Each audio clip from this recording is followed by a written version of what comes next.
Salut et bien le bonsoir à tous. Alors ça fait un moment que je voulais faire des vidéos sur le game design du JDR. Vous allez me dire qui je suis pour me permettre ça. Bon, écoutez, je suis illustrateur sous le nom de Lunart et aussi auteur de JDR amateur. Et ce depuis pas mal d'années, depuis quasiment le début de ma pratique du JDR. C'était donc dans les années 90. Ça fait un petit moment.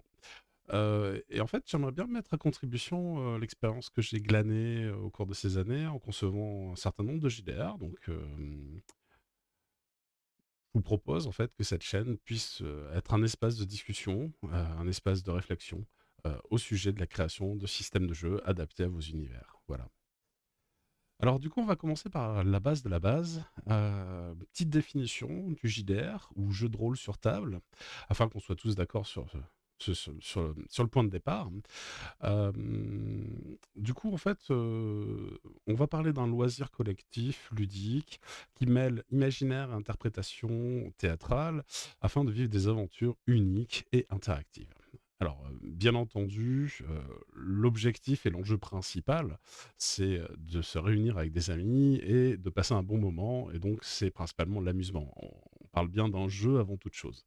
Donc il faut pas perdre de vue ça, dans toute notre approche puisque, il y a beaucoup d'autres aspects au JDR bien entendu et chaque personne qui est intéressée par ce loisir a ses propres attentes, évidemment. Mais bien entendu, l'amusement reste une attente globale, qu'on peut considérer comme un point de départ. Alors pour en revenir au game design, alors vous avez peut-être constaté que beaucoup de personnes ont des univers en tête et rédiger la partie background, l'histoire de leur univers, c'est pas la partie la plus difficile.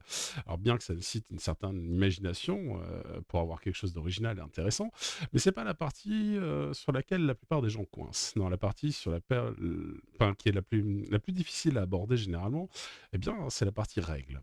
Comment créer un système de simulation suffisamment crédible et intéressant pour que les joueurs qui vont se réunir autour de votre jeu auront envie de vivre la suite des aventures. Eh bien, déjà, il faut se poser une question très fondamentale. À quoi va servir le système de jeu? Le système de jeu, en fait, au-delà de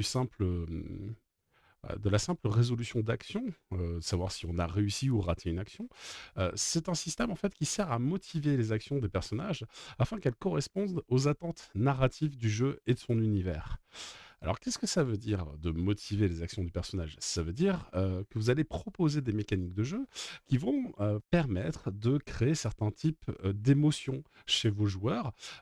Et c'est vraiment au travers de ces émotions-là, en fait, que vous allez pouvoir transcrire l'unicité de votre jeu. Donc alors, peut-être combien de fois vous vous êtes dit en lisant des règles d'un jeu, mais elles ne sont pas du tout adaptées à l'ambiance que j'attends. Et ça, je peux le comprendre. C'est terrible, mais ça arrive assez souvent, même dans les jeux officiels du commerce. Donc, avoir un système en décalage quant aux intentions de l'univers, c'est bien souvent que la part écriture du système a été fait un peu à la va-vite, les efforts de recherche n'ont pas été suffisamment poussés et ça arrive malheureusement aussi parfois que nous ayons tout simplement des rétroclones d'autres systèmes existants enfin, qui avaient été prévus initialement pour d'autres jeux, pour d'autres univers et qui ne sont pas forcément adaptés à la note d'intention du jeu que vous êtes en train de lire. Et c'est bien dommage. C'est bien dommage parce que, à mon avis, c'est fondamental. Il nous faut absolument un système qui permette de retranscrire les émotions, qu'on souhaite voir être jouées dans le jeu que vous allez proposer. Définition des outils dont on dispose pour créer le système. Nous avons le core system qui décrit la mécanique de base du lancer de dés et de la résolution du hasard, ce qui permet de simuler les actions les plus standards dans votre univers. Mais il en découle les sous-systèmes qui sont, des éléments un peu plus précis, qui permettent de représenter certains aspects de votre simulation, plus en rapport avec vos attentes narratives. Heu, Par exemple, les systèmes de combat sont souvent un petit peu différents du, core system et ils exploitent la mécanique de base, mais ils réutilisent certaines notions permettant d'avoir une gestion de l'initiative, une gestion des lancers de sorts, une gestion des points de dégâts. Tout ça sont ce qu'on appelle des sous-systèmes. Selon votre besoin, en fait, vous pouvez créer des systèmes pour tout et n'importe quoi.